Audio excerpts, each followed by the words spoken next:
उचित असमोरा असबते सेवक धर्म। ये हम सेवा की बात पर बता रहे हैं।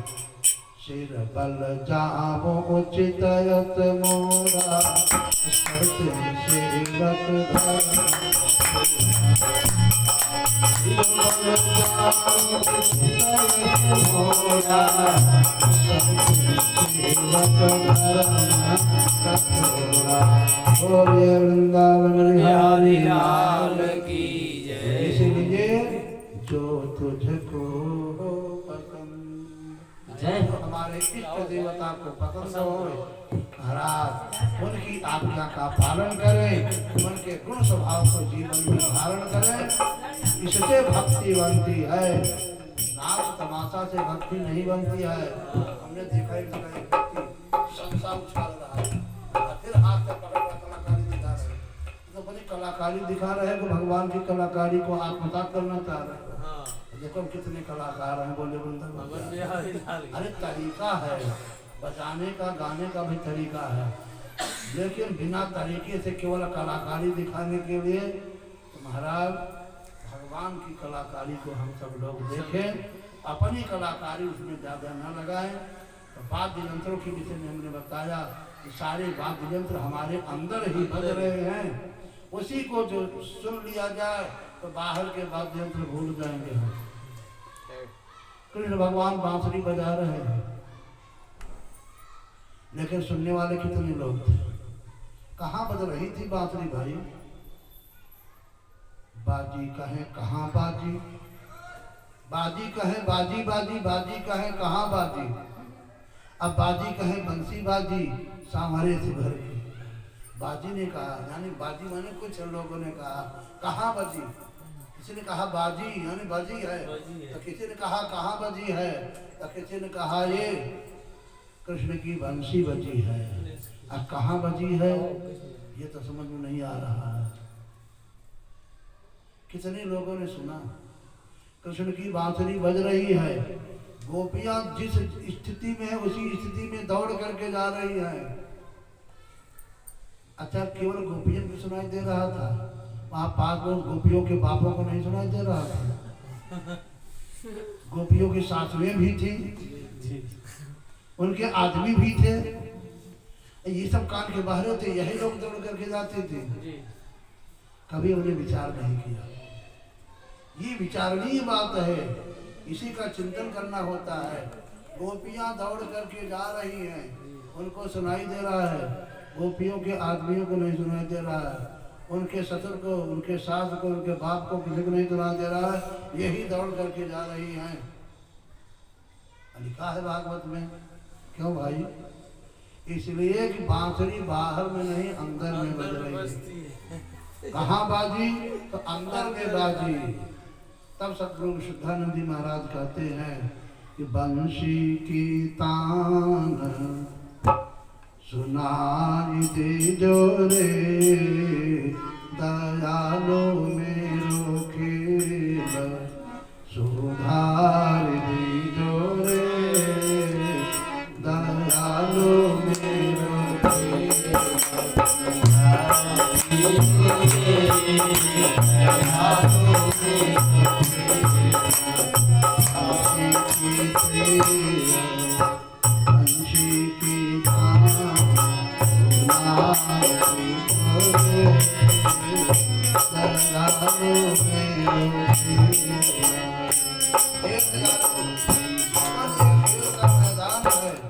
हम इसमें खेल करने के लिए आए, लेकिन खेल बिगड़ जा रहा है। खेलने का तरीका हमको नहीं है। खेल को सुधार दीजिए। सही खेल क्या होगा? सही खेल तब होगा जब बंसी की आवाज हमको सुनाई देगी। तो आवाज कहाँ हो रही है? हमारे अंदर में हो रही है। और हम बाहर की चर्चा करते हैं भागवत में, कदम के पेड़ पर भगवान बैठे हैं, वहाँ बुला रहे हैं, वहाँ से टेर चल रही है, बंसी की गोपियाँ दौड़ करके जा रही है। अरे भैया कहीं कोई बात नहीं है। हमारे अंदर ही वह जो पेड़ है कदम का, वो हमारे अंदर में ही है। जानते हैं कहाँ है? अब इन सबकी चर्चा में बड़ा समय लगता है भाई।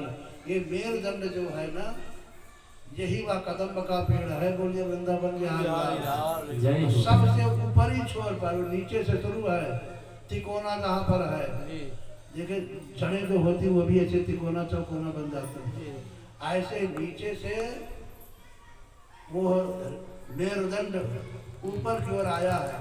यहाँ सहस्रार है चोटी के पास, यहीं पर वो फैला हुआ है, इसी को बोलते हैं सहस्रदल कमल। यही कदम्ब के पेड़ में सबसे ऊंची चोटी पर यहीं पर कृष्ण बैठे हुए अंदर में, यही बांसुरी बज रही है। लेकिन सुनेगा कौन? जिसको भगवान सुनाना चाहे, जिसको भेदी संत सदगुरु मिलेंगे, अंदर में उसको बंसी की आवाज सुनाई देगी। इसलिए मैं कह रहा हूँ, जब चित्त की वृत्ति शांत होगी तो अंदर में वह बंसी सुनते रात भर बिता दीजिए। न बोले वृंदावन बिहारी। ऐसा भी होता है। शुरू में हम लोग जब अभ्यास करते थे तो याद है, ये सब अनुभव की बात बता रहे हैं। नित्य अनुभव मैं काम कर लेता, माँ कहो मैं अनुभव अपना, अनुभव की बात है। हम जब हमको फुर्सत मिल जाती थी तभी हम बैठ जाते थे। यहाँ तक अभ्यास बना कि जब हम सो जाते थे तो सोने के बाद सपना दिखाई देता था। क्या सपना दिखाई देता था? हम तो सो रहे कि सपने में हम जग गए हैं, और जग करके चित्त की वृत्तियों को शांत कर लिए हैं, आंखें बंद करके उसी आवाज को सुनने में लग गए हैं, उसी प्रकाश को देखने में लग गए हैं। बहुत मधुर धुनी हो रही है, उठत मधुर धुन रागरी। महाराज मस्त हो गए, सो रहे हैं, सोने में जगे हुए हैं, और जगे में ही ये ध्यान में बैठे हुए हैं, देखने में सो रहे हैं, अंदर में उसी तान को सुनते हुए पूरी रात बीत जाती है। बोलिए वृंदावन बिहारी। ये है रात दिन उसका भजन करना। लोग कहते हैं अरे रात भर कैसे भजन करेंगे, सोएंगे कब? अरे सोते में भी भजन होता है। उसी नाम में, उसी शब्द में आप विश्राम करिए ना। ये है आनंद की बात। ये भागवत भगवान, ये व्यास जी महाराज हमको बता रहे हैं। इसी की चर्चा 10 स्कंद में बताई गई है। ब्रह्मा विष्णु शंकर सब इसी शब्द की आराधना करते हैं और इसी से शक्ति हासिल करते हैं। बोलिए वृंदावन बिहारी। महाभारत की चर्चा कर रहे थे, लेकिन बड़े महाभाव में पहुंच गए थे। तब वह जो महाभाव है हमारे अंदर दिखाई देगा। महाभारत का युद्ध पूर्ण हो गया। बिना महाभारत का युद्ध पूर्ण किए कुछ होगा नहीं। कौरवों का जब तक नाश नहीं होगा, पांडवों की विजय नहीं होगी, तब तक आनंद की अनुभूति कैसे होगी? इसलिए यहाँ सबसे पहले महाभारत की चर्चा किए। महाभारत का युद्ध पूर्ण हो गया, सारे सेना मारी जा चुकी। उस समय में मरणासन्न अवस्था में दुर्योधन भी पड़ा था। द्रोणपुत्र अश्वत्थामा जी जाते हैं, कहते हैं कि मित्र, मैं बदला लेकर के रहूंगा। मैं आज ही जा करके जितने भी द्रौपदी के पति हैं इन सब का, यानी 5 पतियों का सर काट कर मैं तुम्हारे चरणों में रख दूंगा। दुर्योधन हंसा, जब तो वेदना में ग्रस्त था, लेकिन होता कहा अश्वत्थामा, इतने सारे लोग मर गए, हाँ, और अब तुम कह रहे हो कि उनका सिर काट लेंगे? कौन सा पौलू खबा गया? पहले तो नहीं पराक्रम दिखा दिए थे। का भरोसा जब किसी सुखाने, सारे हमारे भाई बंधु मारे गए, इतनी सेना मारी गई, आज कौन सी हिम्मत तुमको आ गई? पहले क्यों नहीं हिम्मत दिखा दिए थे? कहीं कहीं तो दुर्योधन बड़े काम की बात कर देता था। बात तो सही थी, लेकिन अपनी योजना अश्वत्थामा ने नहीं बताई। कहीं तुमसे ये बताओ, आम खाने से मतलब है कि गुठली गिरने से? आपके चरणों में उनके सिर रहेंगे, इतना हम जानते हैं। ठीक है, दिखाओ पराक्रम। रात्रि के समय में गए, संजोग बस जाको राखे साइया, यही मैं बताना चाह रहा हूँ। जाको राखे साइया मार सके नहीं। कृष्ण भगवान की छत्र छाया में लोग थे। कौन बाल बांका करने वाला? द्रौपदी के 5 पतियों को लेकर के कृष्ण भगवान कहीं बाहर चले गए और उस जगह पर द्रौपदी के 5 पुत्र विश्राम कर रहे थे। बोलिए वृंदावन। महाराज जाकर के शंकर की प्रार्थना किया, क्योंकि वहाँ भगवान का त्रिशूल काम कर रहा है, चक्र सुदर्शन भगवान कृष्ण का काम कर रहा है। आराधना किया कि हमको अंदर में जाने में जा पाएंगे तो अपना काम करेंगे। भगवान शिव ने कृपा किया, चक्र सुदर्शन शांत हुआ और अंदर प्रवेश कर गया। जाकर देखा सब एक से सब स्वरूपवान थे, अपने अपने पिता के समान सब आकृति वाले थे। उसने सोचा यही युधिष्ठिर भीम अर्जुन आदि हैं, अब 5 पुत्रों का सिर काट लिया छल कपट प्रपंच से सोते समय। एक बहादुरी है, बोले वृंदावन के। इसी को कहा जाता है महापाप। इस पाप का कोई प्रायश्चित नहीं होता है। जो सोए हुए को मारे, किसी के खलिहान में आग लगा दे, ऐसे व्यक्ति को महापापी कहा जाता है। छोटे बच्चे को जो असहाय है, कुछ नहीं कर पा रहा है, अपना क्या बोलते हैं, मच्छरों को तो हटा नहीं सकता है, काट रहे हैं, रो सकता है, हटा नहीं सकता है, ऐसे बच्चों को जो मारने वाला है, भ्रूण हत्या करने वाला है, वो महापातकी व्यक्ति है। ऐसे महापातक का कोई प्रायश्चित भी नहीं बनता है। अग्नि दो गर्दश्चैव, इस प्रकार से अग्नि लगाने वाले को, इस प्रकार से मारने वाले को महापातकी कहा गया। यही महापातक अश्वत्थामा का है, शंकर जी का भरत है, शंकर जी का कर रहा है महापातक, ब्राह्मण का बालक है। अब इसको क्या कह दिया जाएगा, विप्र कहा जाएगा क्या? बोले वृंदावन बिहारी लाल। महापातकी ब्राह्मण कुल में पैदा हुआ, लेकिन इतना बड़ा महापातक कर रहा है, सोते हुए मार डाला।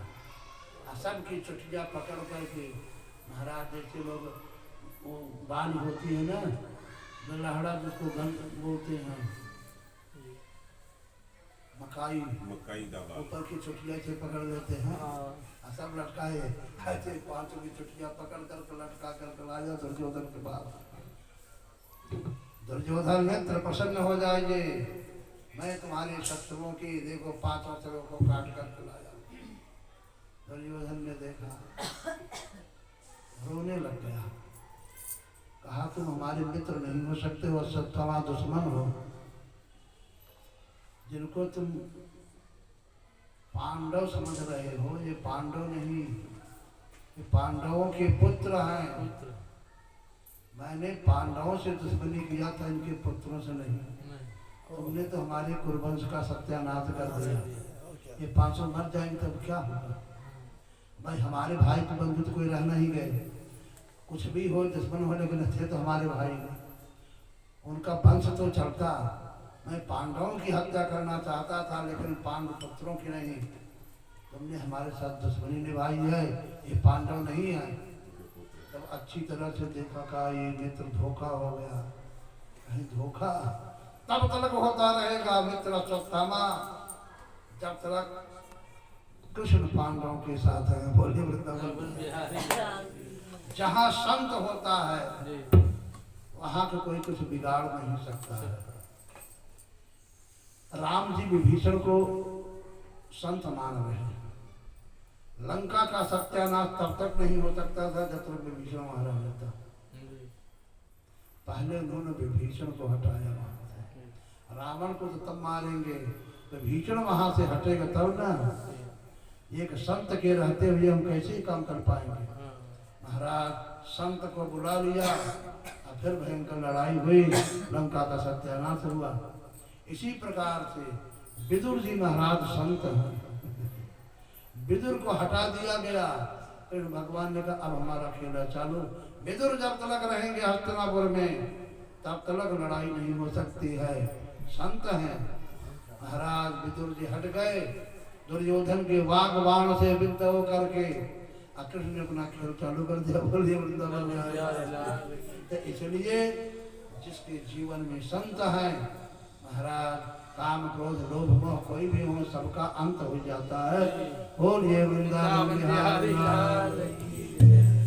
यह जानकारी जब कृष्ण को हुई कि पांडव पुत्रों का वध अश्वत्थामा ने किया और पांडवों को जानकारी हुई तो उसका पीछा किया। अब वो भागा, लेकिन भाई जिसके पीछे भगवान खड़े हो और पांडु दया क्षमाशील संतोष साक्षात धर्मराज हो, कहाँ तक भागोगे? अश्वत्थामा पकड़ में आ गए। पहले तो उसने ब्रह्मास्त्र का प्रयोग किया, हम सबको जला डालेंगे। अर्जुन भी ब्रह्मास्त्र का ज्ञाता था। दोनों ब्रह्मास्त्र आपस में लड़ने लग गए, प्रलय हो जाएगा। गुरु महाराज ने आज्ञा दिया, कृष्ण भगवान ने, अश्वत्थामा के पास वह कला नहीं है। ब्रह्मास्त्र छोड़ तो सकता है लेकिन समेट नहीं सकता है। लेकिन अर्जुन तुम्हारे पास वह कला है, तुम अपने भी और इसके भी ब्रह्मास्त्र को वापस कर लो। महाराज ब्रह्मास्त्र को अर्जुन ने वापस कर लिया। कृष्ण भगवान की आज्ञा से और उनकी कृपा से अश्वत्थामा को बंदी बना लिया गया। ला करके आए, द्रौपदी के सामने रख दिया। ये तुम्हारे पुत्रों का हत्यारा, तुम्हारा दुश्मन तुम्हारे सामने खड़ा है। अब जो दंड कहो इसको दिया जाए। द्रौपदी ने कहा कोई दंड इनको न दिया जाए। अरे मैं तो रो ही रही हूँ, देखो कुछ भी हो तो तुम्हारे गुरु का लड़का है, द्रोणाचार्य का लड़का है, उनसे तुम लोगों ने शिक्षा प्राप्त किया है। अच्छा इसको मार भी डालोगे तो हमको कौन सा लाभ मिल जाएगा? हमारे पुत्र जीवित हो जाएंगे क्या? क्या भाव है? इनको कुछ दंड न दिया जाए, इनको आदर पूर्वक छोड़ दिया जाए। भीम ने कहा अच्छा।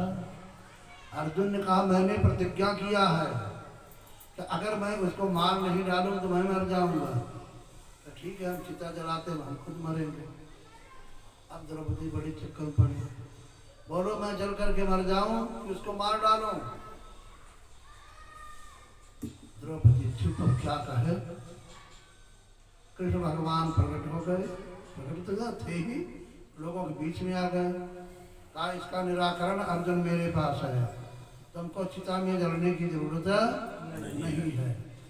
ब्राह्मण की हत्या मान ली जाती है, अगर उसका अपमान हो जाए तो उसकी हत्या हो गई।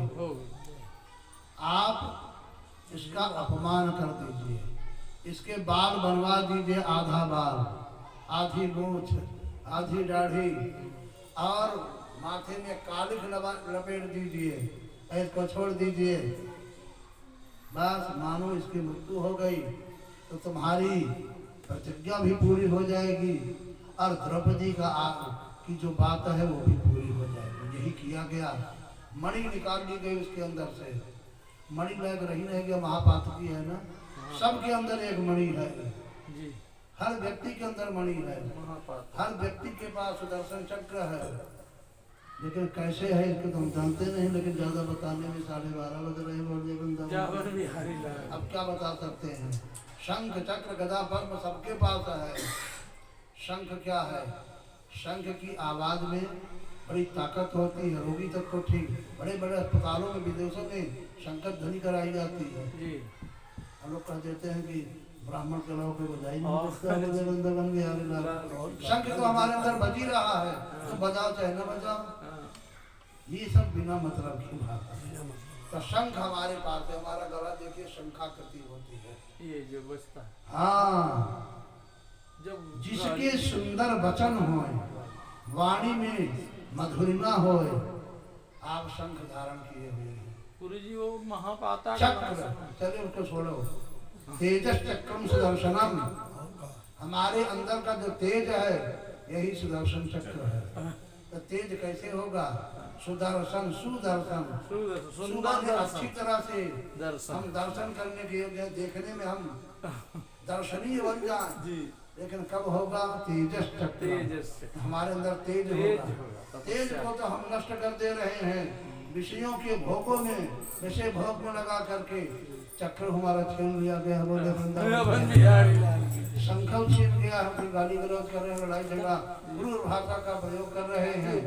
इसलिए शंख तो है, लेकिन बज बज नहीं नहीं रहा। रहा है। बोलिए वृंदावन चक्र भी है, जी सुदर्शन चक्र, जी। लेकिन वो भी छिपा हुआ है, इसको प्रकट नहीं कर पा रहे हैं। और क्या रहेगा, गदा और पद्म। गदा क्या है, ज्ञान की गदा होती है, उससे मारो। ज्ञान सबके अंदर है, लेकिन विषय भोग के नाते इतना वो दब गया है कि गदा उठी नहीं रही है। बोलिए वृंदावन बिहारी लाल की जय। शंख चक्र गदा पद्म, पद्म पद्म पद्म हमारा जीवन है। जी जैसे लोग गाया करते हैं, यदि जग में रहूं तो ऐसे रहूं जो जग में कमल का फूल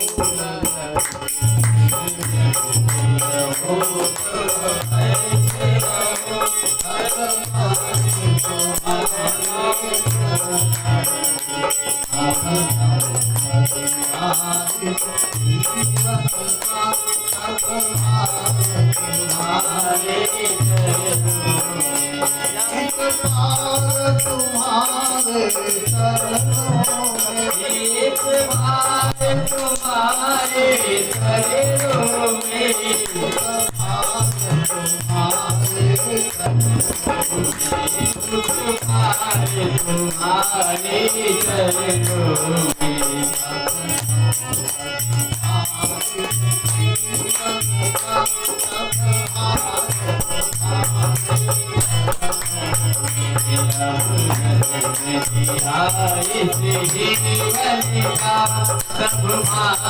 तुम्हारे शरणों में। वृंदावन बिहारी लाल, यही पद्म है जो जग में रहूं तो कमल कैसे रहूं, कमल कमल के फूल को ही पद्म कहा जाता है।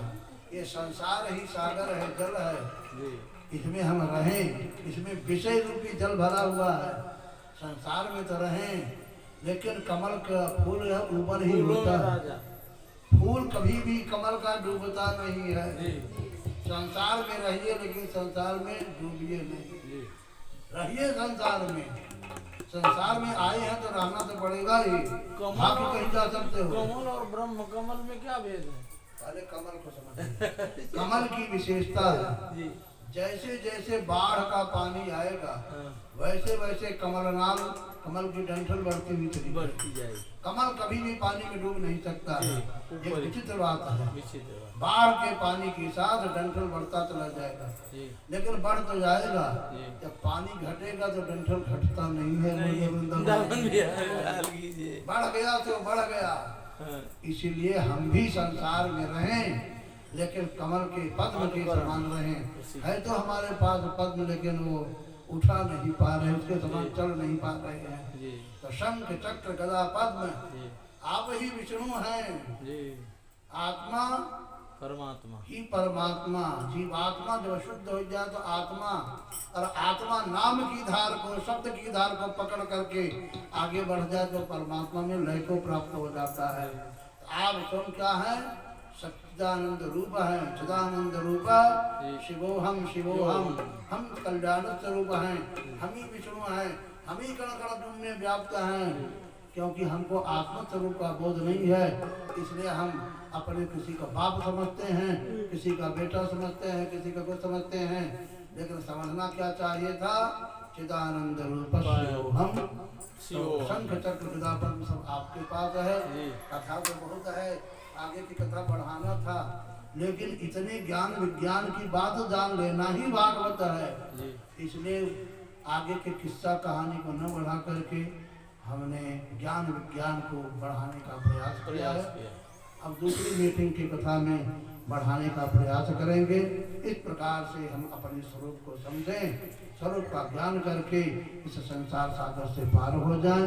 बाकी बात कहने सुनने से, यहाँ अटकने से, यहाँ जाओ वहाँ जाओ, भगवान कहते हैं नास्त पर्येषणम कर जात प्राचीनम नौत दक्षिणम। महाभारत में व्यास जी बता रहे हैं नास्त पर्येषणम कर जात प्राचीनम नौत दक्षिणम। परमात्मा की खोज के लिए पूरा पश्चिम उत्तर दक्षिण कहीं भटकने की आवश्यकता नहीं है। हाँ, ये ज्योति ही आत्मन सर्वत्र, ज्योति ही यानी परमात्मा की ज्योति, आत्मा की ज्योति आत्मन अपने अंदर ही है। हाँ आप पुराण में आया है ज्योति आत्मनि सर्वत्र सर्वजंतु च तत्तमं स्वयं च शक्यते द्रष्टुम सुसमाहित चेतसा। आप स्वयं प्राप्त कर सकते हैं, लेकिन कैसे? सुसमाहित चेतसा, समाहित चित्त के द्वारा। तो आप सबका कल्याण हो, सर्वे भवन्तु सुखिनः, सर्वे सन्तु निरामयाः, सर्वे भद्राणि पश्यन्तु मा कश्चित् दुःखभाग् की भावना के साथ अभी प्रातः कालीन सभा को यहीं पर विश्राम दिया जाता है। पुनः हम सब लोग 2:30 बजे जल्दी जल्दी लोग तैयार हुआ, 3 बज जाता है भाई, समय का लाभ है। यही एक जगह है जहाँ हमारा समय काम नहीं कर रहा है। बाकी अगर हमने कहा जब 9 बजे तो 9 बजे से कथा शुरू हो जाती है। हम जनता को नहीं देखते हैं, जनता थोड़ा देख रहे थे। ये तिवारी जी ने देखा